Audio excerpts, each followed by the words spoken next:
I've just pressed. And we are here for another one of the discussion shows. I mean, I should have angled the camera slightly better here. There we go. For the Book of Boba Fett discussion show, we are on the penultimate episode here. And the episode itself is not a spoiler, even though we're going to be spoiling the hell out of this episode, so be warned. But the episode is called From the Desert Comes a Stranger, which that in itself is something I want to talk about ad nauseum. But before I do that, I need to introduce 3 individuals that are chatting with me who haven't been on the Book of Boba Fett discussion show before. So one of them is my lovely occasional co-host, Megan. Hello. That was Megan.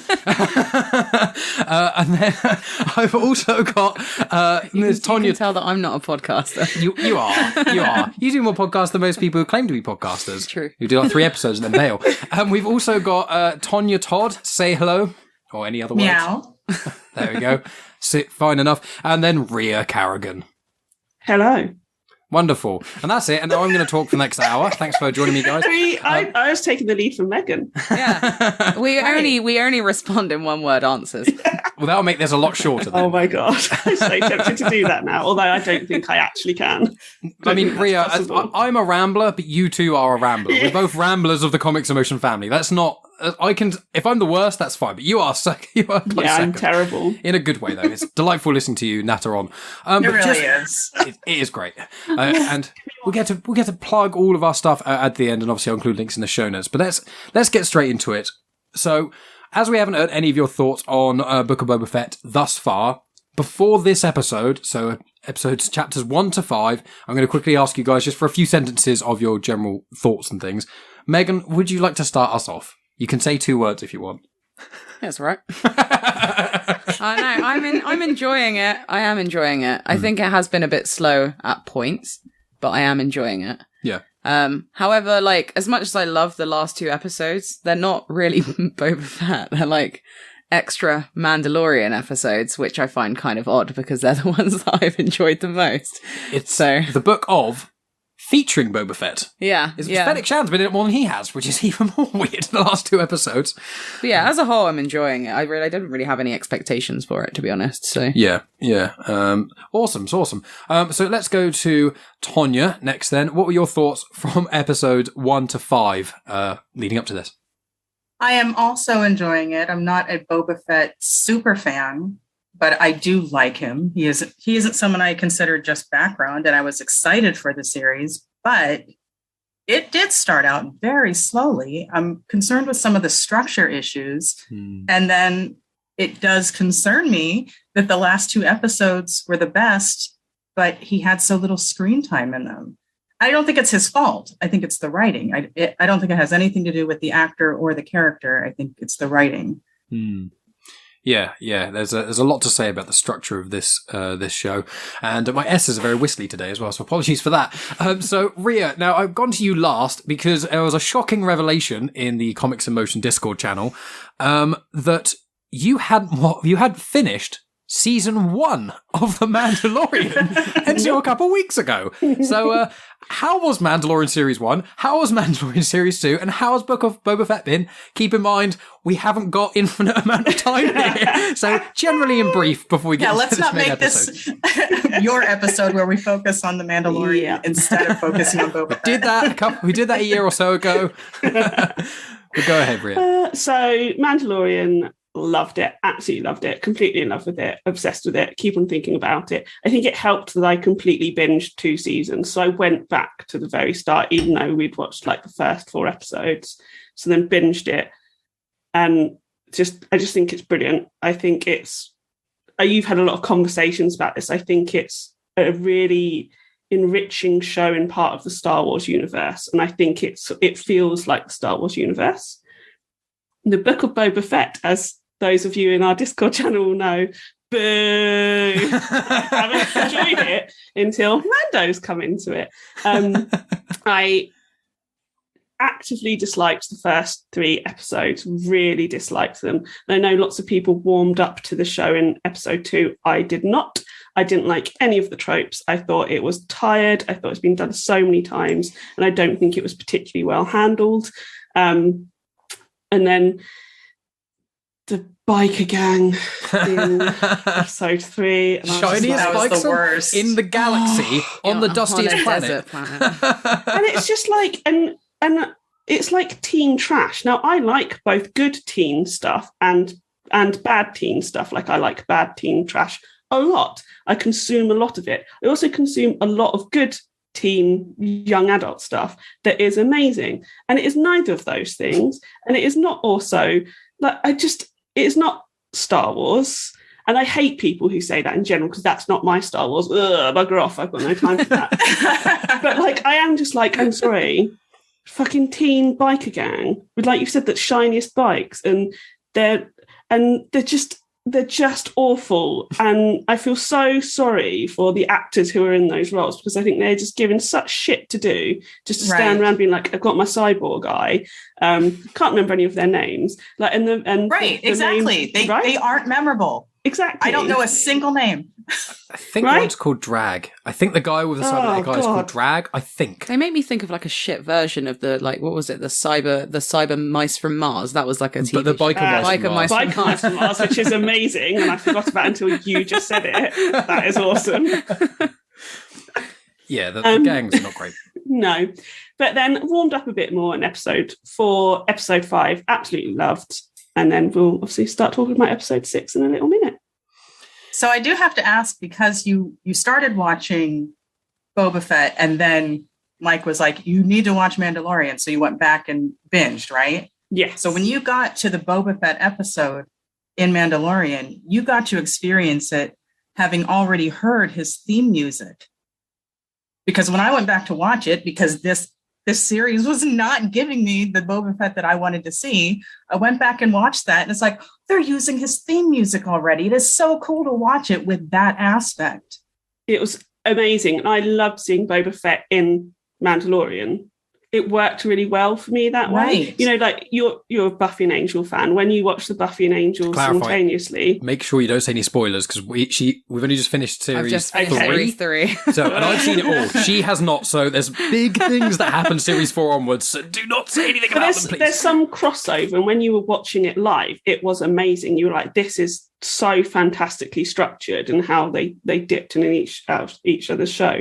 And I felt that watching Mando and then watching Boba Fett, and that elevated from episode 4 of Boba Fett for me, because I had literally just finished watching it like 3 episodes ago. Or Right. whatever, So you like knew 3 hours exactly ago. what was going on. Yeah. You hear the Mandalorian music and the ship goes off, and I know what's happening there. Yeah, and talking about the music, but the music in both shows is just amazing, absolutely outstanding. I that's my favorite.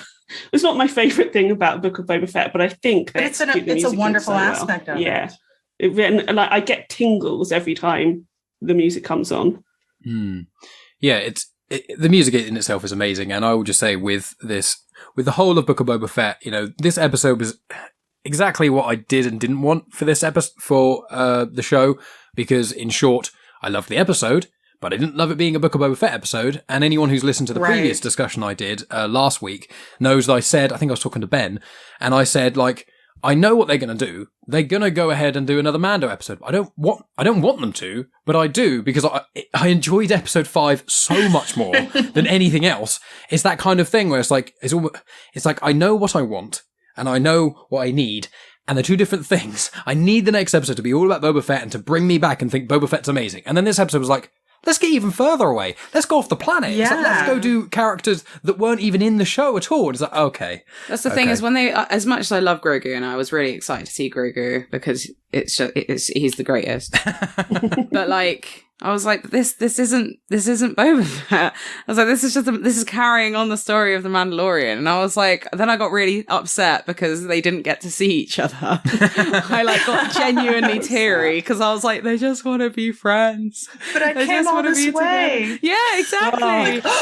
I'm gutted. Yeah, then I started getting really mad at Luke because I was like, why can't he have both? Why can't he have both the chainmail and also the lightsaber? Why does he have to pick one? I was like, why are you being such a dick, Luke? Just let him have the chainmail.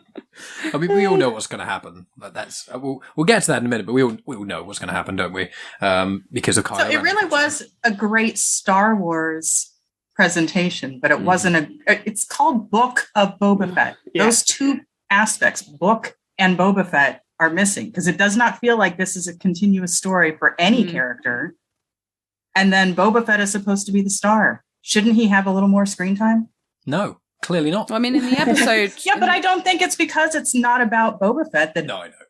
the stuff is good. It's not because it's Mando. It's not the topic. It's the storytelling is better and the direction is better.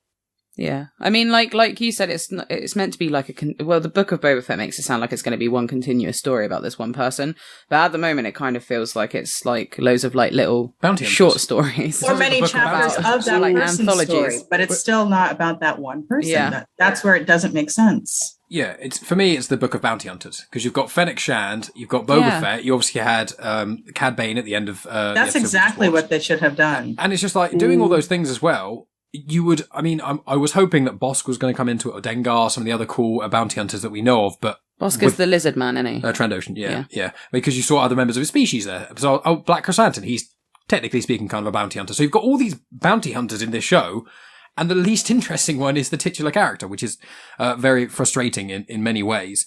But if we get onto sort of the start of the episode then, which comes to Mabay Cobb Vanth, one of my favourite characters, and Timothy Oliphant, who's one of the most gorgeous men on the planet. I think you'll find he's my boyfriend. No. Yeah, and I've said, Timothy, I'll share you with your wife, but nobody else. Has Kevin agreed to that? Yeah, Kevin's on board. He's fine. That face. What you said was yes. What your face said was no. The face was he doesn't have a choice. Yeah, pretty much. He doesn't really know about it, but yeah, he's on board. He's like Timothy Oliphant, Oscar Isaac, Chris Evans, Stephen Yeun, Donald Glover. He knows. They're all very, very good-looking chaps. When you say They Chris are. Evans, Good it taste. makes me think of the radio. Yeah, she means Captain America. I mean, But Captain the America. big Captain, Cap with a beard from Infinity War, or Cap without a beard from everything else? Any Chris. Incorrect. With Any a beard. What is No, this? any Oh, Chris. with a beard. What a Says the man. man Any Chris. sporting his Obi-Wan beard. I'm glad you think it's an Obi-Wan Cellular beard. Chris. I'll have cellular Chris. Are you planning on Like- cosplaying when the series comes out? No. I mean, I have in the past thought about that sort of thing, but no, it's just because I was like, I'm going to grow my beard out as long as I can until either my eczema gets really bad and stops, or Megan tells me to stop. One or the other. We'll see. But so let's talk about Cobb Vanth a little bit then. So I knew him from the Aftermath trilogy of books, one of the first collections of canon books that actually came out, but in little interlude chapters and things. So I already knew he'd have the Boba Fett armor back in Mando. So I have a relationship longer than you, Rhea. I knew him before as Timothy Oliphant. I'm sorry. Did you watch Deadwood live when it came out? No, you were a baby. Were you even alive? Sounds when like you have a And- relationship with Cobb, not with Timothy Oliphant. Yeah, and Yeah, he's not exactly. seen the Santa Clarita Diet. No, I've seen What? two It's series. so of it. good. And I he's know. hilarious, isn't I've it? seen a series and a half. I did kind of get. Oh, it's like one of my missions to get people to watch it. And people go, "Oh, I don't like Drew Barrymore, and I'm fed up of zombies." And I'm like, "Shut the fuck up! Just watch it." It's a really good show. I got halfway through series 2 and I just stopped. Never went back to it. I don't know why. But yeah, Cobb Vanth. So obviously he's a character that was in Mandalorian and stuff. Timothy Oliphant, great guy. And in this, a lot of stuff happens to him. There's the starting bit and whatnot. So if we go with Tonya first, what were your kind of? There's so many cameos in this damn episode, so it's almost going to be almost characters less than story. But Cobb Vanth being in it, what did you think? Well, I've been watching and listening to your series here, so I already had it in mind that he might show because of some of the conversations you've been having, and I thought that made sense. He's there. Why wouldn't he participate? We've seen it in multiple Star Wars stories that if it's a problem for this area, it's probably going to expand to a problem to the rest of the planet or the rest of the people who could be touched by this. It's something that happened in A New Hope. It's something that happened in episode 1. It had to happen here. And so when I saw him, it's like, okay, good. They're going to, that one made sense. This is a cameo that makes sense. And they did it well. Like he had a really impressive opening. He takes out 3 guys with 2 shots. Yeah. Yeah. Very impressive. I agree. And then Megan, do you have any strong feelings like me and Rhea do about Cobb Vanth or Timothy Oliphant? I mean, I like the character. I mean, Cool. I don't really That's know it. what else there is That's all to we say. need. I enjoy the character, That's fine. Don't worry. We'll get back to you when it's the character you know more. but I don't like. This is jumping ahead, but I don't think he's dead. No, he no. better not be. No. And not they not would have because made a big I deal out fancy of it. him, but yeah. Shoulder shot. Yeah, they would have made a bigger deal out of the fact Yeah. that if he had actually died. Yeah. I think it's meant to be a thing that he's going to be the Deus Ex Machina in the next episode. He's either going to be in at the start and they're going to be like, let's just not think about it, or it's going to be like, oh no, what we're going to do? It looks like someone's going to die, and then you're going to get Cobb Vanth to come in and save everyone. One hopes. So then, Rhea, obviously your thoughts on Cobb Vanth's, both his starting thing, and you can also with this, although I'm doing it vaguely formulaic, feel free to jump back and forward as much as you like. I'm just trying to be a host. So Cobb Vanth, Rhea.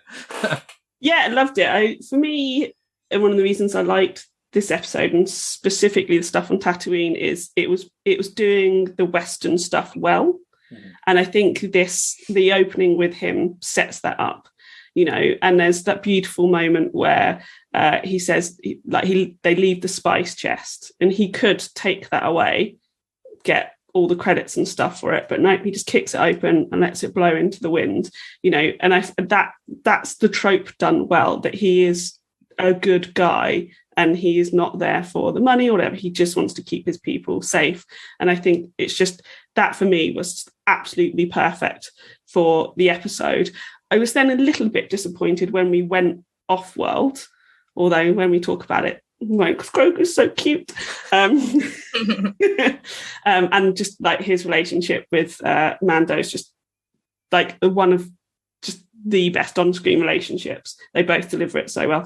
One of them's not real. Take that back. Yeah, sorry, it's very real. I just thought it was such a wonderful opening, and I think it was paced really well. It was shot really well, and yeah, it was just a great start to the episode. Yeah, I very much liked him kicking the spice over stuff as well. I agree completely. So we move on to basically there's the little open part, and then half of the episode, almost dead on, is based on, and I looked this up, we don't know the planet that Luke Skywalker's Jedi temple that's on, that you see in The Last Jedi, that Kylo Ren destroys and stuff. Same one in this episode. No one knows what planet it's on. Don't know if it's going to be on those secrets or not. Who knows? But so that's where half the episode takes place. So let's just fold into that. I will just quickly say a little thing. I really like the ant droids. I looked online. That's their at the moment so their cool. name. I just thought that's the kind of thing when I see new stuff in Star Wars, I want to see just innovation, difference, coolness. And I was like, they're droids made to build things. What is the best animal on Earth we've got? Well, it's an ant because they can pick up like 200 times their weight or something mad. And it was just like, oh, this is cool. And that's what I like about Star Wars. I just like seeing things that if it's not invoking emotion or if it's not adding to lore or plot, I just want things to be kind of cool, but not like, biker mice from Mars, shiniest Vespers ever cool, just to That reference. wasn't cool. No, just That to was reference stupid. American Graffiti for the sake of it and to actually draw the whole thing out on a really bad race. But besides that, I like that sort of thing. So, if I reverse it, if I start with Rhea this time, then you had, you've already hinted us some of your thoughts on this part. So what did you think about this whole part with Luke, Grogu and Ahsoka? I thought it was going to be really cringy with so much Luke, so much younger, visual effect Luke face. And it still doesn't hit quite right for me. I'm still quite, I guess, sensitive to that. It's not Uncanny Valley at all. Like, it's no Polar Express. I Megan hates that film. I fucking hate that film. I've only watched like half an hour and I was like, I can't watch this film because Absolutely it's hate that terrifying. film. Yeah, it Absolutely is terrifying. It is, isn't it? Yeah. It's like, and they've got no souls in that film. Luckily, Luke seems a little bit like he's got a soul in this film, although he's an arsehole. So I did find it slightly off-putting, but overall done really well. And I think how they've done his voice really well as well, because they've taken his voice from the previous films rather than having Mark Hamill do the voiceover, right? I thought Mark Hamill did the voice, but they probably did some fancy effects to take. I think they've like run it. Yeah, I think they've run it through something or whatever. And I definitely. thought that works really well.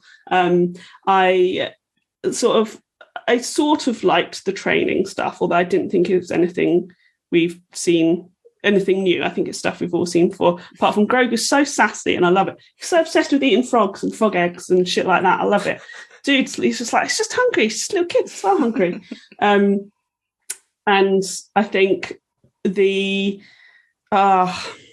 just Mando's just breaking my heart. He's like, but I just want to see him just stand there. And right, so this is my problem with Book of Boba Fett. So Mando, both the 2 seasons and in these 2 episodes, emotes so much emotion through a helmet. Through, and it's amazing. He's obviously doing it through his voice and his body language and stuff, and so amazing. For Book of Boba Fett, they are constantly making Boba Fett take his helmet off. And I don't know if it's the whole Spider-Man thing where people complained, we can't really tell any emotion from Spider-Man. So now in every Spider-Man film, they have to take his bloody mask off, which also drives me nuts because then everybody knows who Spider-Man is. Stop doing that storyline. Every Spider-Man story. Stop making everybody find out who Spider-Man is. But like they're constantly having to take Boba Fett's mask off, and then he's not given enough to do to then emote with his mask off. So why are you taking off? Just keep him as a badass assassin with his mask on, like with his helmet on. And for me, that's just like the fundamental. I've got a bit off point. That's like the fundamental thing for me that's wrong with this show is they're not giving him enough to do, and it's just like it's so wasted. Anyway, going back onto Luke, Grogu, and everything, I thought. I mean, it leans into the thing which I constantly think that the Jedis are just bastards. They're all just bastards, and they've never learned, right? It's like I've played KOTOR Knights with the Old Republic and stuff, and that's supposed to be set before everything. You think, how the fuck did they get into like A New Hope? Like, did they not learn from any of this shit beforehand? And all of this sort of stuff. And it's this whole like, no emotion, no attachments to the world. The Jedi aren't necessarily good guys. And once again, it's sort of like, again, I'm getting slightly off topic, but it just breeds into, it breeds into that for me. I don't know whether I like it, whether that ties into the last 3 films or not. I feel it feels a little bit contrived. This is all very negative saying that. I absolutely love this whole section. I just have so many frustrations with this show. I think it could just be a bit better. I think, Luke could have been more nuanced, especially when you've got such amazing acting from little Grogu, who is real, who's very real, and from a man in a fucking hat whose face you can't see. Like, it feels like it could have been a bit better, but I still loved it. It was adorable. It was cute. It was the lore. I love all the Jedi lore, all of that sort of stuff. It doesn't take away from that, but it's just a little bit frustrating for me. I'll stop talking now. That's fine. It's discussion show. You better say your thoughts. Tonya, your sort of thoughts on this, anything you want to talk about in the whole... On this segment? Yeah. So I thought it was beautifully shot. It was just gorgeous. The stuff with Luke, when he first came on the screen, I was blown away because it didn't have any of that creepiness. And it was even better than the Mandalorian episode. Oh. However, once he started talking, then it was weird. Then it was off when he started talking. It's like, all right, well, how about we just focus on the adorable creature on screen when he's talking, and we don't need to look at Luke when he's talking. That would have worked better for me. The storyline, I love the little hints and touches and the callbacks to previous things, his time with Yoda, the training sequence, like all of that was wonderful. It just didn't belong here. It didn't belong in this story. I think you've nailed it. I think that's my problem with it. Yeah. Like it is all really lovely, but you're right. It just shouldn't be here. That's my biggest thing. I said it in the last episode, like, I've started rating things, episodes on IMDb and stuff. And I was keep flitting with, I think I actually prefer the last episode to this one because I just think this episode I did enjoy, but a lot of it was kind of this. It's like, are you guys doing this because you need to for the story? Or are you doing it because you're like, hey guys, you know what people really like? I mean, the way I described it almost, I was talking to someone, I basically said, it feels like they made the first 4 episodes and then an executive watched this and went, what are you doing? This isn't actually very good. What have you only got 1 episode left to do, which is the big finale? We need to add something to that. And then they're like, I know what we can do. Let's put 2 episodes of Mandalorian in it. And you're like, what? And then it just changes. And then they've put all the effort, all the money, all the budget, all everything into these 2 episodes that are brilliant. But as you guys have said, they don't really fit. What do you sort of think? Yeah, I agree. I find it odd because obviously, like, he's the way that this episode's set out is obviously they're around like a table discussing what they're going to be doing, aren't they? Mm-hmm. And Mandalorian's like, oh wait, no, That is a part of the episode. that's a part of it. That's after he's gone to see Grogu. Yeah. I just, as much as I And loved it's it, 27 minutes into the episode when Boba Fett makes an appearance in his show. yeah. Like, as much as I love it, it just doesn't seem necessary because obviously the end of the last episode, he was like said to Fennec Shand, and the reason I hesitate is because I keep calling her Shennick Fand. I keep getting her things mixed up. Obviously she's like, oh, Boba Fett wants you to come and work for him, blah blah blah blah blah, and he's like, yeah, but I've just got to do something first. I've got to go see someone first, and it's just like, again, as much as I loved it, it's not essential. Like, you didn't need to see this happen in Boba Fett. It made more sense for it to just go to the fact that he was going to go and help out Boba Fett. Like, Yeah. there was no need for Grogu to be in this because he's not. Like, I'm hoping that there's going to be a whole picture. Like, I'm hoping that it's going to, like, tie all loose ends, but I feel like that's not going to happen. Mm-hmm. Like, it just, I don't understand why it feels And like those it's the loose ends Mandalorian. need to relate to Boba Fett Yeah, for exactly. it to work. Yeah. Otherwise, what's the point of going to see Grogu? If there's no link to that happening, there was no need for it to be in this show. I'll tell you what. Right. Why could not have waited until the Yeah. next season of Mandalorian? The reason is because it's corporate synergy, unfortunately. They had to have this in because, you know, the Ahsoka show is going to be after Kenobi, which everyone's going to watch anyway because everyone knows who Kenobi is. I think the next big live-action show is then Cassian Andor, obviously, which is bouncing off the Rogue One crowd. Then I think it's Ahsoka. And what I think is happening is what they're basically doing is softly remaking the Heir to the Empire trilogy with Thrawn, the Timothy Zahn books, like the original sequel trilogy in a sense. And they're basically going to redo that, but with all these new add-ons and stuff, to basically have this big fight with Thrawn. So they're going to have the Ahsoka show, this show, that show, and they're going to be like, oh, well, Boba Fett's going to join in at the end and help beat Thrawn. And if that happened, people would be like, this doesn't make any sense. Why? And so they're going, oh, well, if you Go associate... Thrawn. Because Tonya recently finished Rebels as well. Nice. So it's one of those things where it's And like... thank you for that. Thank you for pushing me to watch Clone Wars and Rebels because it's making these experiences better for me. Oh, yeah. I think Rebels is the best Star Wars content that's been out. Aside from the original trilogy, I think hands down Rebels is the best Star Wars content there is. I think the first series is not as amazing. Yeah. But once you get to that finale and a certain character pops up, and then, you know, Series 2 is amazing, Series 3, the end of Series 2 is some of the greatest Star Wars I've ever seen in my life. But I'm getting distracted. The reason I mentioned slightly...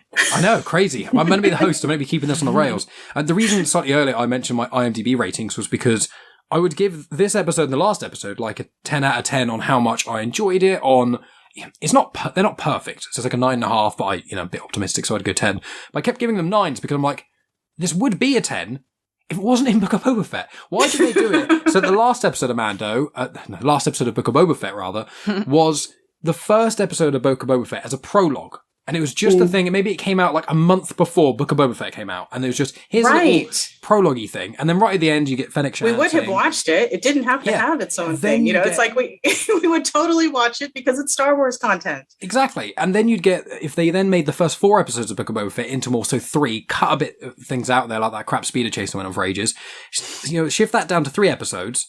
Then you could have had the Mando episode to be like a nice Mando sandwich. Well, it would have been a Boba sandwich with Mando bread, but still. And then the finale episode could have wrapped it all together.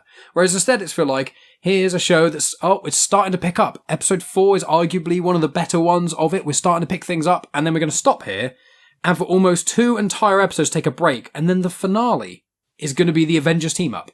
And this is what frustrates me, and Megan, you touched on it, when they're all stood around the table, and that's the biker gangs there as if they're part of the inner circle. I'm like, you guys don't do anything, you know nothing. Go watch the door. Yeah, right.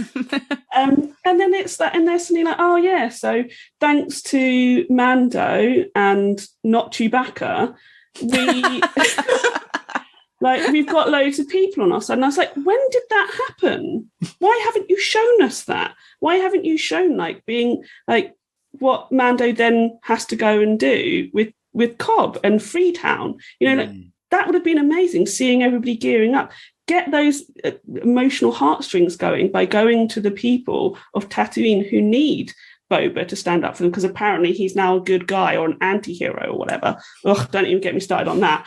But it's like, but if they want to do that, show that journey, show him going, I need to get these people on my side because it's the best thing for the entire planet.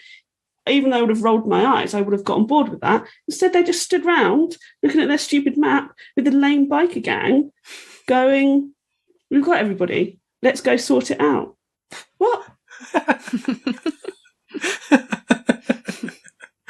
It's one of those things where, unfortunately, the last 2 episodes, every step they take towards being amazing makes me take 2 steps away from Book of Boba Fett.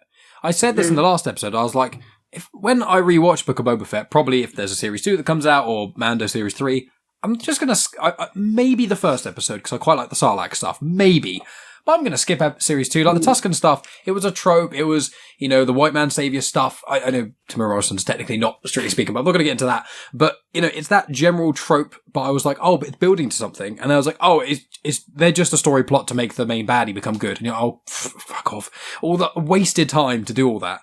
And then, you get there and I'm like, I don't want to watch series episode 3 probably ever again. And then series episode 4 was all right. I enjoyed parts of it. But 5 and 6 are so much better. I don't want to waste my time watching the first 3 or 4 episodes. And that's the problem with this. And I think from the general consensus for most people in Star Wars who've been watching this have been going, yeah, this is amazing. But why couldn't they have put this amount of effort into Book of Boba Fett? This just feels like the Book of Boba Fett show now, instead of feeling like a Book of Boba Fett show, it feels like here's an excuse to get another character in, even though we're not quite ready for the next full series, and we don't want to call it, a 2-episode special of Mando. So let's do a Book of Boba Fett show that we've only really got half of, and then just kind of tack on deleted scenes from Mando Series 3, and then we'll have a full show. And you're like, what are you doing? What are you doing? Right. It's like they weren't ready. It's like they were told, okay, you have to film this right now, whether you're ready or not.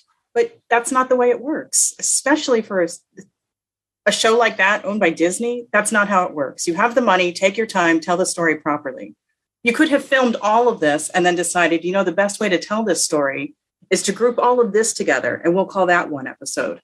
Then we'll tell this person's story here, and we'll have all of these chapters, and at the end, we will bring those characters together. But they didn't do it that way. They're like, well, we'll kind of tell part of this person's story here and here, chop it up in the first 2 episodes, give us a piece of this person's stuff in episode 3, and then throw in this crazy stuff that nobody ever wants to see again in their lives. Then we'll do episode 4, which is information we wanted, and then sidetrack all of that. We're going to focus on characters from a different series for a while.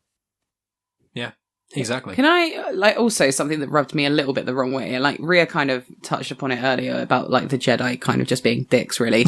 And I know that Ahsoka, and I hate to say this because I love Ahsoka, but so I know that technically she's not a Jedi, but she comes across as so fucking self-righteous in this episode. Yes. It really pissed me off when Mandalorian's like, well, what's his name? Din Djarin. Yeah. He obviously brings the gift for Grogu, and he was like, well, it's his right. He's a Mandalorian foundling. And she was like, well, wouldn't you say that he could be a Padawan now? And I'm like, he's still a Mandalorian. Why can't he be both? Why? Like it frustrates me because obviously she left the Jedi Order because she didn't agree with the fundamentals of what it is to be a Jedi. Yes. And then she's doing exactly what she fucking hated about the Jedi. And it's just really frustrating. And it's really annoying because I love Ahsoka. She's one of my favorite characters.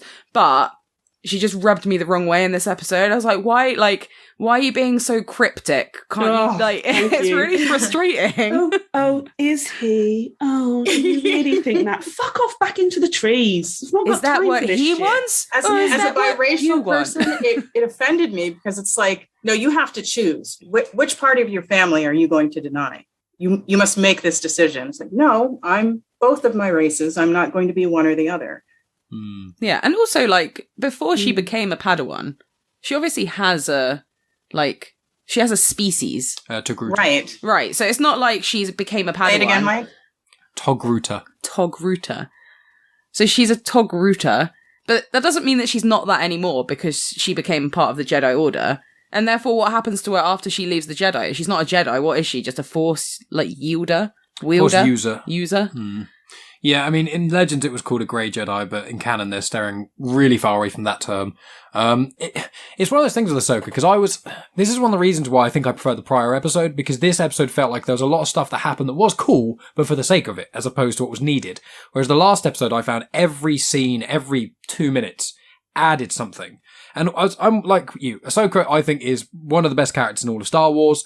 Her, Kanan Jarrus, and Kenobi are my 3 favourite characters in almost anything ever, for different reasons. But it was that part with her where I was like, does she really need to be here apart from to remind people, oh, by the way, got a series anyone who hasn't yet watched the animated stuff, first of all, you're wrong, go fucking do that. Even if you skip Clone Wars, just watch Rebels. But anyway, if you're just going to go, right, we need to get people to watch the Ahsoka show, even though some Star Wars fans don't watch the animated stuff. How can we do that? Well, let's just keep dropping her in to every show. I guarantee now she's going to pop up in Kenobi. Guarantee. It'll probably be a flashback, which will make sense. I really hope she doesn't go visit Kenobi, although when the episode drops that happens, I'll probably be really happy about it. But at the moment, I don't want that to happen. And it does make sense, because, my brother likes Star Wars, but he hasn't seen as much content as I have, because obviously I'm with Mike, so... But, my brother watched Mandalorian, and I remember it was I think it must have been around Christmas time, not this Christmas just gone, but Christmas of 2020. And he was like, yeah, I'm watching The Mandalorian. I've just got to the episode where that random Jedi comes into it. And I was like, Ahsoka Tano. He was like, yeah, maybe. So obviously, yeah, they're just being here she is.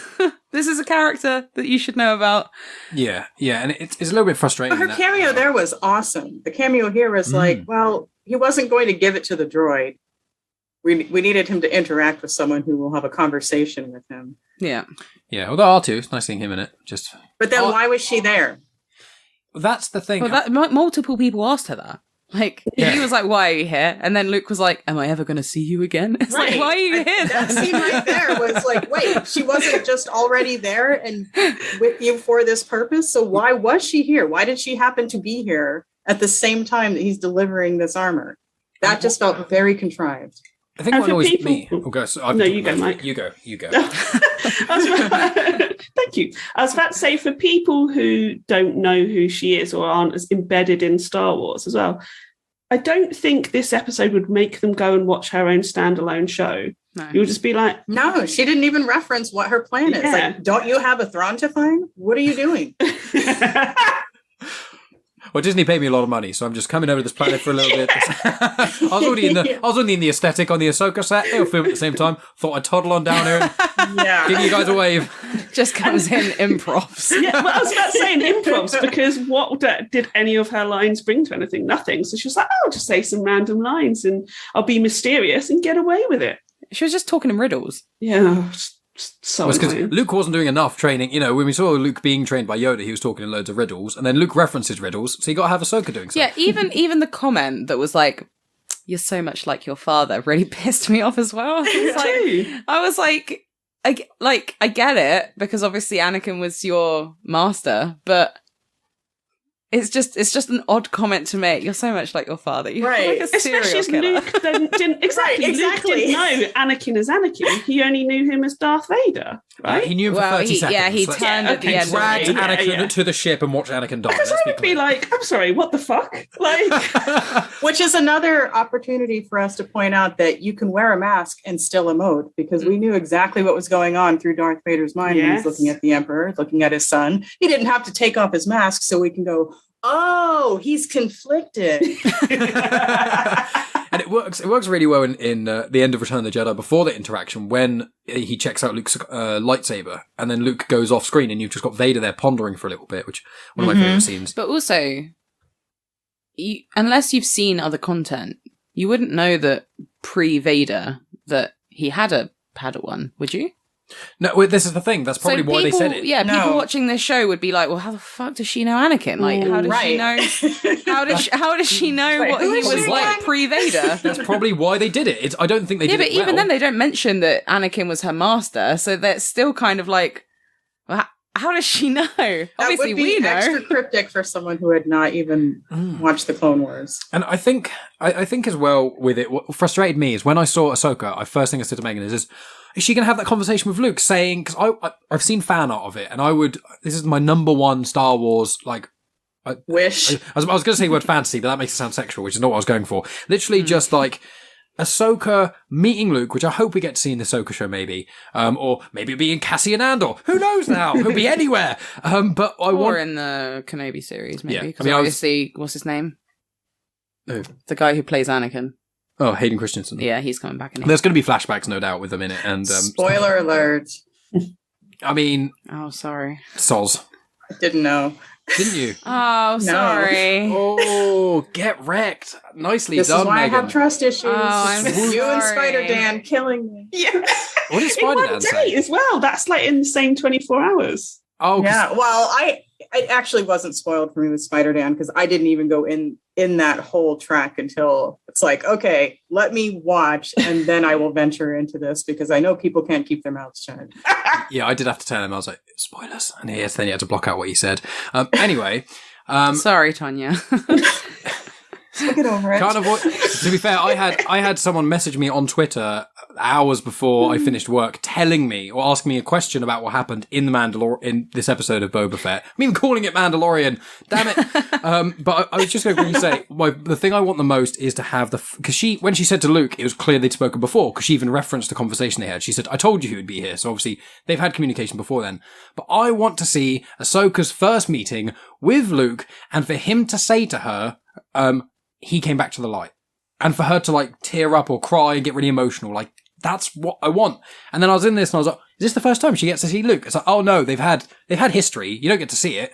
And you don't really get any hint of what's going in the future. She's just plonked on this planet that's in the middle of nowhere that no one seems to know where it is really. And then apart from Din, obviously because he had the tracker thing. And then it was like, oh, she's just going to come here, literally be planetside for what? An hour, maybe 2 hours to kind of wait for Mando for a bit. Say 30 lines of dialogue at a push, and then fuck off. And you're like, what? In a galaxy where it takes ages to travel place to place, even going in hyperspace, why would you spend that? She was just like, oh, Luke, I told you Mando would be here, so I saved you the hassle of you having to tell Grogu, could you wait here a minute? I've got a piss. And walking out there, telling Mando, back up, this is not good for him, and walking back. No. Instead, Ahsoka's then he felt like... him anyway. it didn't make sense. Grogu's little hands. I know. That's what His what little made I cat started. eyes and his ears. Yeah, I started crying. That's what made me tear up. I was like, oh, Grogu. I was like, just let them be together. He just wants his dad. You understand this, Luke? You didn't have a dad. Yeah, you have to choose between the world's coolest, or the galaxy's coolest weapon, which you could probably make yourself, or, get a bit of chainmail with your dad. It's like, that's And a like dick move. fucking sick chainmail as well. Like, That is very cool. like Right. it's like it's made out of Beskar, isn't Yeah, it? Beskar So it's chainmail. like Mm-hmm. impenetrable. In theory, although I have a little thing where, if Beskar, if you have a blaster bolt, it's not like a, chainmail was made in medieval times to stop, arrows, but also some blunt objects from making their way through. If you have a blaster, okay, a blaster's made of plasma. Plasma kind of, I almost think of it like almost like how fire works. If you have chainmail and Yeah, to be plasma fair. goes to it, surely the bits in the gap of the chainmail would still go through, so the protection isn't actually there. I'm sure they're going to be like, no, it is. That's Beskar's magic. Yeah, But it's like Depends how tightly weaved it is, doesn't it? Yeah. Sometimes any material's got gaps in it, though, hasn't it? Like it seems like it would dissipate once it hit. It wouldn't go straight through. Yeah, probably leave a bruise. maybe yeah, like a bad bruise. Yeah. Kevlar vest. Exactly. I was trying to go with Kevlar. I kept thinking caviar. I was like, that's not a vest of caviar. It's not A lovely caviar vest. very expensive vest. Would anybody like some caveat? Oh no, I just did that at my boobs. You did that, and it's video recorded, so nicely done, nicely done. It's a good thing that you're, in theory, wearing trousers today as well. 'cause I you am just- actually wearing Yeah. trousers. Just in in theory. of spontaneous stand-up. I think we've said a lot about Grogu and Ahsoka and stuff. Although I will say the Order 66 flashback. Oh, that was cool. It was cool. I liked it. I thought it was enough His without green being too much. gizmo moment. Yeah, it was, wasn't He it? looked like Gizmo watching a scary movie. Oh yeah, yeah. Oh, yeah. That's good. To get the I like Gremlin that. vibe, definitely.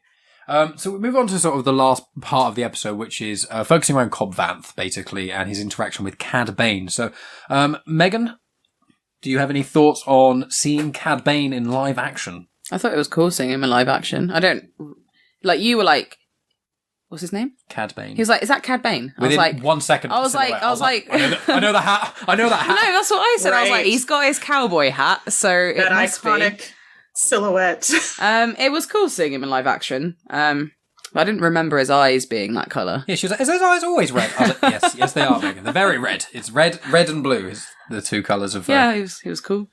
Yeah, voiced by Corey Burton, I think the guy's name is, who does the Yes. voice. Is it the same voice as the person in the It animated is. series? Yes, yeah, We love consistency. we do. I mean, they didn't do that with Ahsoka, but although Rosario Dawson, I think she looks a lot more like Ahsoka, and also because Yeah. the But character her model of voice is Ahsoka- significantly different. Yeah. Yeah, and also Ahsoka. But that's okay, because I love her. I mean, Rosario Dawson is incredible, but like the model of Ahsoka is meant to be based on certain elements from people of color and that sort of era. A lot of her visuals I've read associate to that. So I think if they had a live action Ashley Eckstein, who is Caucasian, maybe that's why. But I'm happy because Rosario Dawson's amazing. But I that's think she does really well at Ahsoka. yeah, she does. She's phenomenal. But yeah, so Cad Bane, you thought it was cool, and you don't think that Cobb Vanth is dead, do you? No, I don't. I don't think they made a big deal enough about it for him to be dead. I think the deputy's dead. Obviously, he got shot a few I times. mean, He first deserved to die. The first thing Yeah, that he was Megan a said dick. about him. He gave everything away. Oh, he doesn't take bribes or whatever. It's like he's trying to play it cool, fella. Yeah, he's Right, arrogant. stop giving shit And even when he away. met the Mandalorian, he was like, "You can't pick here." Yeah. it's like just let him park wherever he fucking wants. Please, could you do that accent always? Yeah, that's my American accent. I'm fantastic at the American Is that what accent. that was? Yeah. I've got a friend in the States, and whenever I do my American accent, Was that Mary loves Boston? it. Quite possibly, Tonya. It can be whatever state or you want it Like, to where be. do they to say be honest. heck? in Not in England. Arkansas. In there, that's You that. sound like Joey then from Friends. Arkansas. That didn't sound like What is anyone. happening? What is happening? You sound like You told me. I want you to do it to more. I speak in love this it. accent. you I sound love it. like a character in So Star mad. Wars, and they don't know where they're from. Yeah. Anyway, I can't even remember what my point was. What Cobb was I saying? Vanth, not dead. The Yeah, deputy is. the deputy is definitely dead. He was a bit of a tool, really. He was very arrogant. He was too cocky. Because obviously, even I can't remember their names. The guy from Santa Clarita Diet, Timothy Oliphant. or Cobb Oliphant. Vanth. Cobb Vanth. He was like, he's new. He's getting it. But yeah, no, he's dead. I don't think he's dead at all. No, I It think makes me kind of think of, and this is a spoiler for Game. Am I allowed to say a spoiler for Game of Thrones? Have you seen it? Yes. I read the books and I saw it. I'm one of Okay, those. cool. well, if you read the book to me, it's no different to the last two series, so Yeah. that flex doesn't work. It kind of makes me think of when the dragon got shot and then it like went into the ice and everyone was like, oh my god, it's dead. But they didn't make a big deal out of it. And then obviously it came back as like a White Walker. That's a really odd example to give, but that's what it makes me think of in this, is that he got killed, but he's... No, that was far more traumatic than Yeah, this guy dying. yeah. That was one of her children, you know? Yeah, it was awful. Not just some tool on the side who needs to shut up and let the man handle stuff. Yeah, but yeah, I don't think he's dead. Okay, Tonya, your thoughts on sort of either anything that we haven't already covered or the sort of final act of this episode? So I also don't think he's dead, but part of that is because the townspeople were trying to take care of him. They weren't treating him like he was dead. Get a medic, because I have the subtitles Right, on. yeah, I could that's hear what them they're- keep on saying it. So I was like, well, he's not dead. Yeah, they just left the other guy. Yeah, the other guy, they- Fuck you. He shot in the shoulder. He shot like 4 times. Like, Cad Bane was like, right, I'm going to kill this one guy, boom, and then go bam, bam, bam, bam, bam. He's like, this is a Robocop style death. Unless he comes back like a cyberpunk kid. Probably not. He can be part of the biker gang. Yeah. Oh, no, don't. It's not their fault. Don't ruin all of my Timothy Oliphant fantasies. Come on. Timothy Olyfantasy. Sorry. Oh, lovely. Still in that. Sorry, Tonya. We cut Stealing across, that. we cut across you. Do you have anything else to add, Tonya? Well, again, I want to thank you for nudging me very strongly to watch all of Clone Wars, because that moment wouldn't have been so if I hadn't, it wouldn't have been, he's here. And I already knew what a badass he was. Like they couldn't best him. He was so good. He always, in the end, he would always win. So they have this whole setup with Cobb shooting these guys at the beginning, being a quick draw, and he's going to lose here. And usually in situations like this where, I already see what's going to happen. So bored now, I'll just wait for it to happen. It wasn't like that. It's even more tense because I know what's going to happen, but I'm just begging, like every nerve inside is begging me to be wrong, like, oh no. And the moment where he first just starts to look at the deputy, there is so much anxiety for me there. It was before he really turned. It was just the slight turn. I was like, no, do not look at him. Do not take your eyes off this man. He is too good. And he fell because of it. So I thought that was very well handled. I liked the way he walked up. It's like this segment of the show is directed by Sergio Leone, like they just have the whole good, the bad, and the ugly elements to it. I thought it was wonderfully done. Yeah. And Rhea, your thoughts? Yeah, completely agree with you both. I think, Tanya, you've summed it up really well. And at that moment, just when the deputy distracts him, and that's it, you know that he's done for. I mean, hopefully not dead. And it, like, in lesser hands, you wouldn't have that moment. They wouldn't allow the viewer that millisecond of suddenly realizing what is about to happen and feel that horror, and just the direction of it and the acting of it's just absolutely wonderful.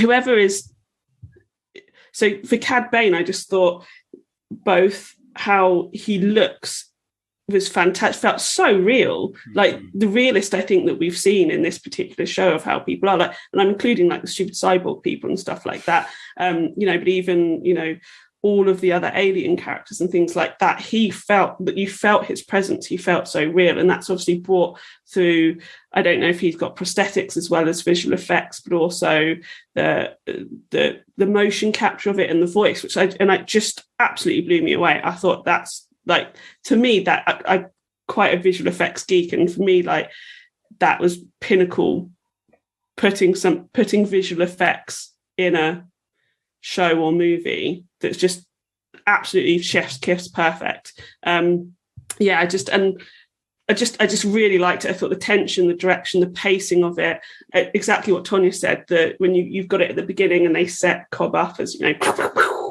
you just know what's going to happen, but you get tense from that. There's tension rather than exactly like Tonya. I'm just repeating what you said. How rude of me. I'm just being like, you are so tense and you're along with the ride, and it's just, that was great storytelling.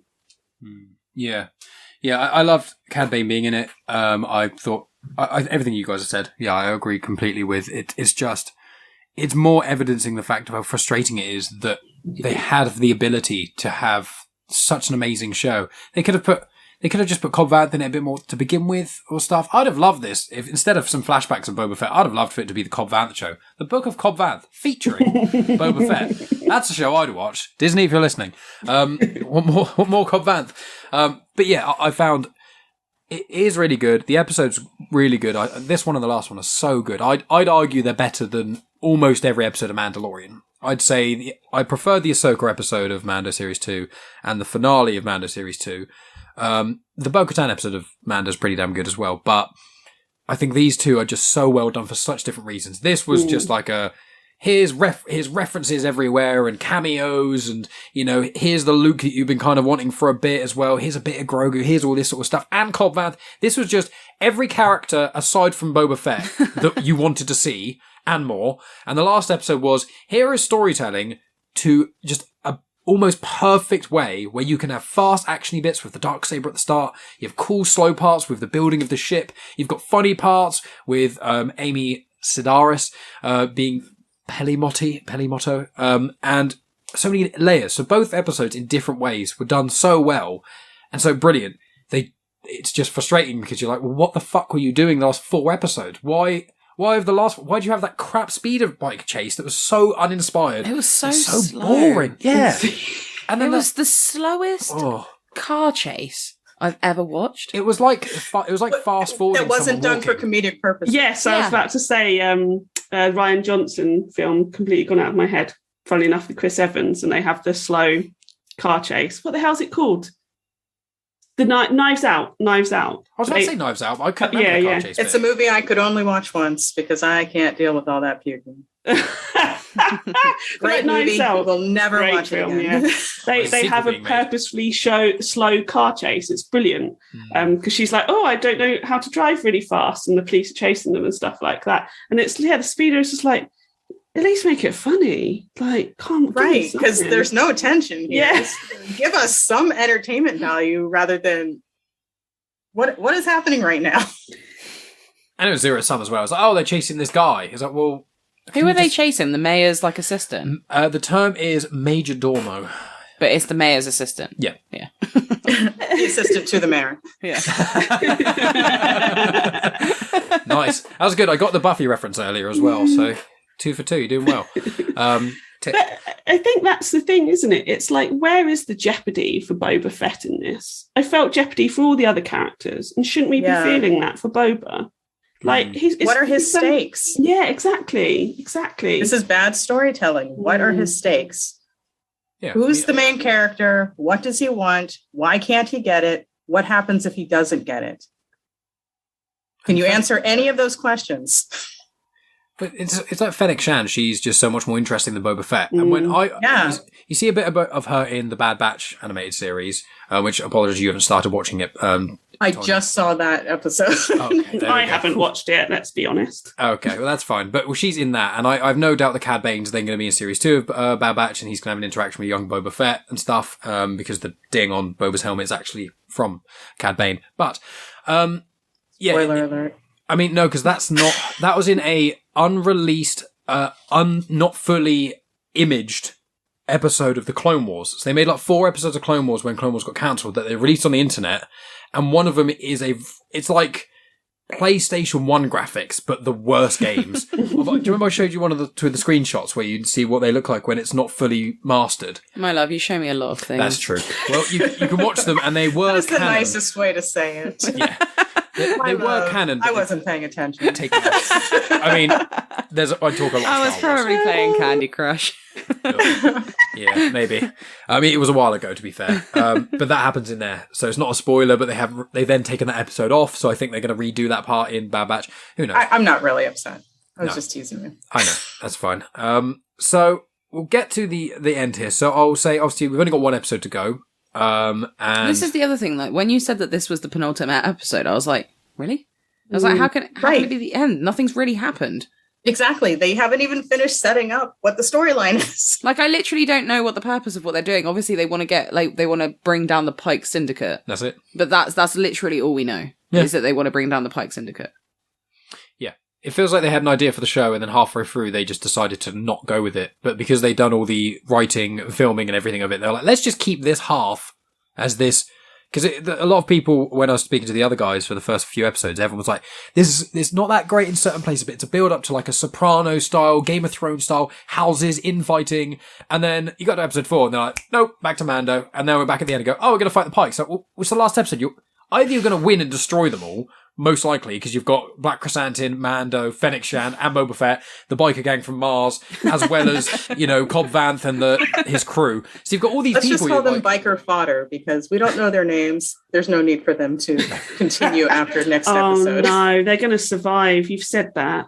Oh, yeah. Bloody survive now, aren't they? Some of them. I reckon some of them. I only think 2 will survive. Well, but the 2 that we've seen the most of. Well, they're the ones that have been given names. The one with the eye. Yeah, and the woman. Right. Yeah, Sophie Thatcher's the actress, but I don't know anything else about them. There's basically 2 of them were given names and were on posters. They also released a Boba Fett poster with the guy from episode 4 who did up Fennec Shand. He was on a poster and they gave him a name, and I'm like, what are you doing? Yeah. Also, the other thing as well is that they brought the Rancor into it. Yeah. And then there's been nothing else mentioned about the Rancor. Like, That's because they brought the Rancor in like episode 4, wasn't it? So there's just been 2 episodes without. no, it wasn't Boba. like That was episode 2. 3, was wasn't episode- it? Was it? It was 3. either episode 2 or 3. Yeah, it was quite early because you got him at the start, and then there was another episode where you kind of, I think you got the training, or the training might have been the same episode. Oh, I can't remember now. But there was a bit of, you saw the Rancor, there's the training of the Rancor, I think in the same episode. Then you saw him claw the the bottom. Rancor's going to be in like the final fight. Oh, it's going to be so shit. The houses, all the different houses are going to come out and go, we do support you, Boba Fett. And there's going to be a fucking Rancor there. It's going to be rubbish, isn't it? Either that or what they're going to do is do what they've done with... Wait. I was going to... You've both seen Loki, haven't you? Yeah. Tonya? I cannot even believe you're asking me that. We question. literally did. Tonya was on an we did a episode, podcast yeah. about it. I thought we did, but Tonya's so specific with spoilers. Even things I know she's seen, I ask her to be sure, because she may not even know they've agreed to a second series, even though there's a post-credit scene in that. I just want to be sure. Tonya loves Loki. I know she does. But Right, like, let's start with that. It's Loki. yes, but I have obviously to watch it. We just spoke about Then Kenobi. let's go to, I did 2 episodes of your show I know. where we went over all episodes of the Loki series. I was mainly aiming that at Rhea, to be honest with you, and I'd forgotten about that. But Yeah. the But we're reason I not going to mentioned we're not going to let that one go. that's fine. The reason I mentioned it was just because with Loki, as an example to Boba Fett, what I am concerned they're going to do is they're not really going to finish the last episode. It's kind of going to be a build-up, and you're like, oh, this is going somewhere, and then it kind of just stops, and you're like, oh. And then you watch post-credit scene and it goes, there's going to be a season 2. And it's like, oh, finish the first season first, for fuck's sake. Loki, I didn't Or feel that annoyed start about. the first season. Wonderful. Well, we will start to wrap up here. So I'll ask for you guys absolute final thoughts, and also you guys can plug away all of your stuff. Do you want to go first or last, Megan? Don't mind. Look at her. Look at your tired little eyes. I'm a tired little tired. ass. Well, you can go first then, Megan, to final thoughts on Book of Boba Fett and what you want for the finale, if anything. And then we'll move to the other guys. I don't hate the show. I haven't hated it by any stretch. I am enjoying it. I just think it's incredibly slow, and it's just a bit disappointing that the things that I like the most about it haven't really been Boba Fett. I'm hoping that there is going to be a higher purpose for everything that we've seen so far, and that it's going to get tied up in the last episode, but I don't really see that happening, to be honest. Some might say glorious purpose. It's a Loki reference. Oh, right, fair. I understood that reference. That's also a reference. That one Huzzah. went over my head. Sorry.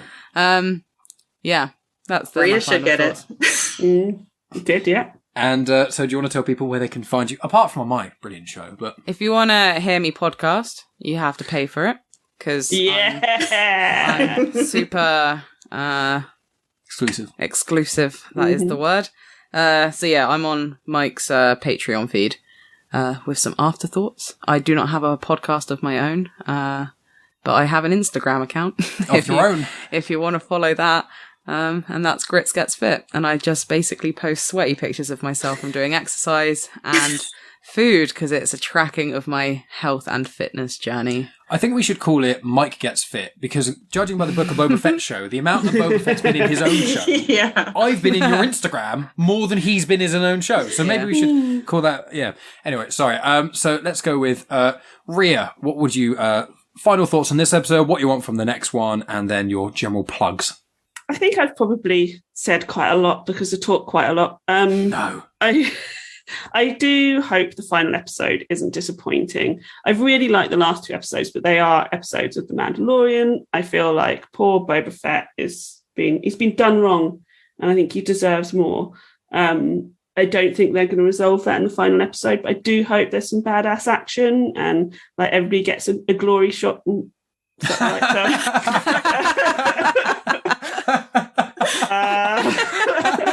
You should think about Timothy Oliphant.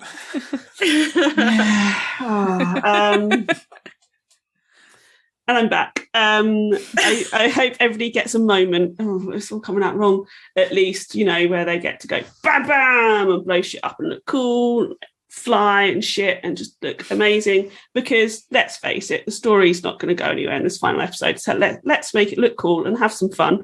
Because fun's great. Let's all just have some fun. That's where I'm going to leave it. And then I'm supposed to say where you can find me. Okay, you can find me on Pop Gorillas, where we do reviews of things in less time than it takes to listen to a song. Tony and I are doing some Oscar stuff because it is award season, Oscar season. I love the Oscars.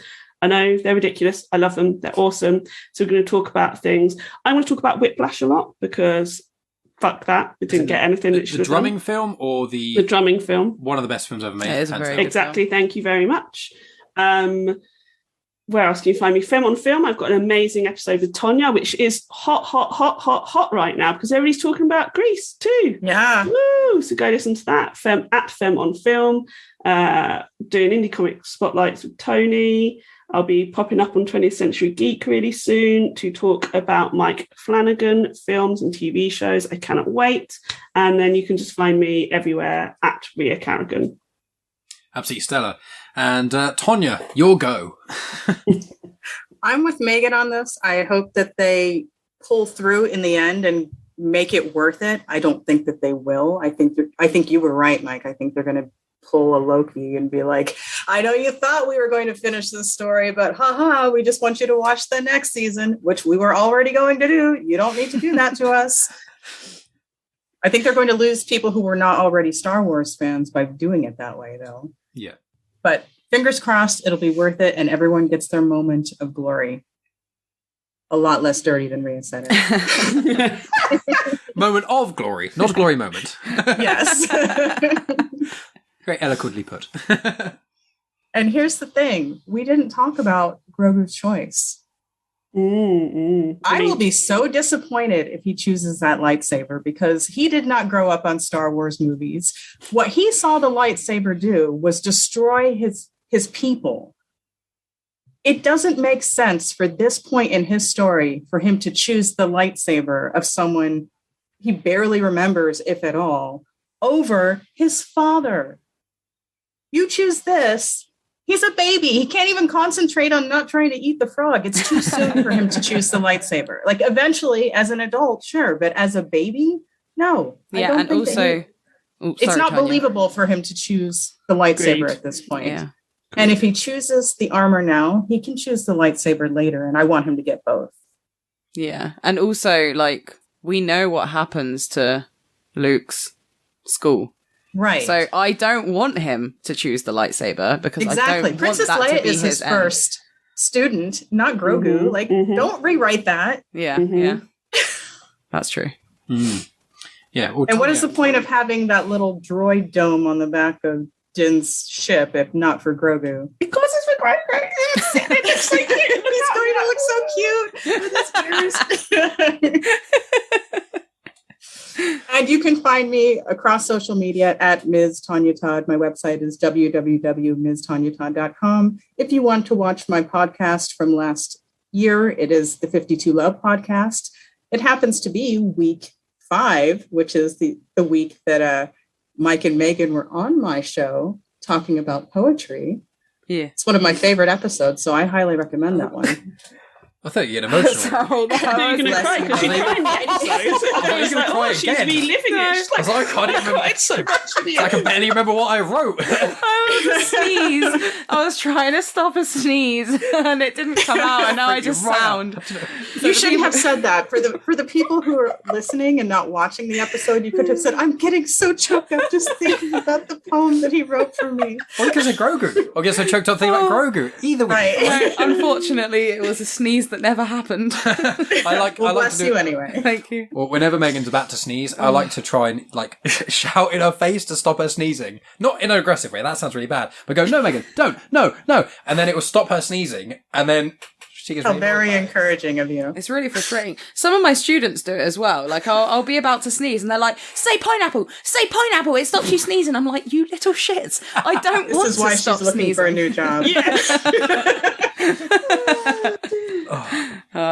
My lord. But yes, thank you, Tonya, for that and things. Yeah, you can go check out our episode or the episode that Rhea was on. There's been a few other crossovers as well. Obviously, Tom Everett, who's on Genuine Chit Chat, he was on there. Tony Farina of Comics Emotion, he was on there too. Plugging loads of stuff for Tonya's show. Sorry, Tonya. It's okay. It's I'm about to plug myself. And you get to hear BZ's voice at the beginning. I mean, that's always a bonus. That is good. That is good. Or you can tune into Genuine Chit Chat or Star Wars Comics in Canon because he does that there. Yes, it's amazing. I'm so chuffed he did that. What a man. But I was going to say, with linking with Rhea, actually, is that something that's fairly recent that I keep meaning to share on social media. I keep forgetting. There's controversy at the moment because I believe that the one of the greatest graphic novels ever written by Art Spiegelman, called Mouse, has been banned in Texas because I saw Texas this. wanted to one-up themselves and being the stupidest state in America by not only banning doing all the whole abortion stuff, which is ridiculous, and banning one of the greatest works of fiction, one of the greatest works of fact. Unfortunately, it is very graphic and very detailed. And if you want to hear a conversation about that, as to how important it is and stuff, myself and Rhea and a bunch of other members of the Comics in Motion family did that on our book club last year. I'll make sure I'll put a link to that in the show notes, because it's more important than ever for that sort of stuff. You know, Star Wars is fun and great, but Mouse is very important. Very, very important stuff. But not to get bogged down on sadness, still happy things. My show, me, ego. Obviously, you're listening to the feed of Comics in Motion, where Fem on Film airs, as well as my other show, Star Wars Comics in Canon, which should be at the day after this one. Lots of stuff on there to do with bounty hunters and the High Republic and all kinds of other nonsense and things. So if you've never read a Star Wars comic, or you've read every one, check out the show anyway, because there's lots to find. And you can check out my other show, Genuine Chit Chat, where I've had Megan on a couple times, but now she's locked behind a paywall, so, go to my Patreon. But Rhea's been on, Tanya's been on, separately and together. Delightful. And you can find me on social media at Genuine Chit Chat. We'll be back next week with the finale. I've got a couple of people confirmed. I need to try and figure out who I want to have on and not have too many people, because when there's like 5 people I'm trying to host, it is hard. And not in a fun way like Rhea always. I think you do a great job of that. When you did the Justice League, when you did the Snyder Cut, you did a really nice job of getting everyone's input and moving the show along, keeping a structure. You had to have notes to do that one. I had initial notes of vague like structure of the show in general, which parts we're going to focus on. But generally speaking, what I try and do in these shows is I'll try and choose someone to talk first, and then go to second and third. And then whoever was the last person to talk in the last thing, because normally you get the dregs of your own opinion on stuff, because most people said the cool stuff. I then try and flip it. And then normally the person who's second is twice, and then make them first. That's what I try and do. But then when it goes to more than 4 things, it gets really messy and muddly, because I'm trying to make sure that one person doesn't just talk for ages. And then, but thank you. I appreciate that. I do try. And it's not as easy as it may sound or seem. But yeah, it's been delightful having you both on. Obviously, Megan making an appearance. As always, delightful. Go to my Patreon and you get to hear even more of Megan for only £1 a month. £1 you get to hear this lovely woman's voice. Tasty little treat. You get to hear our little... Meow. You're worth more than that, Megan. Thank you. At least £1.50 a month. Big bucks. Boo, Big Mike. bucks Boo. Charmer. What an absolute charmer. Yeah. That's how I roll. Don't need to be nice to you when the cameras are on. That's fine. Yeah, don't need- what? When the cameras are on, I don't need to be nice to you in front of the public. All right. I don't know where I was going. Yeah. Well, you just ruined everything. Delete the went a bit podcast. wrong, yeah. Yeah. Start Cut that again. part. Well, no, I'll put Let's do it again. I'm not going to do that. I'm going to keep it in. Let's be honest. I would say make sure people check out our conversation that was the prelude to Fem on Film, because loads of people contacted me, and someone even became a Patreon because they couldn't wait for part 2 of that, because they said it was so fun listening to Mike just get railed, basically by 3 women of just constantly saying the wrong thing, like saying chick flicks, which was. Ooh. On me, soz, guys. Apologies.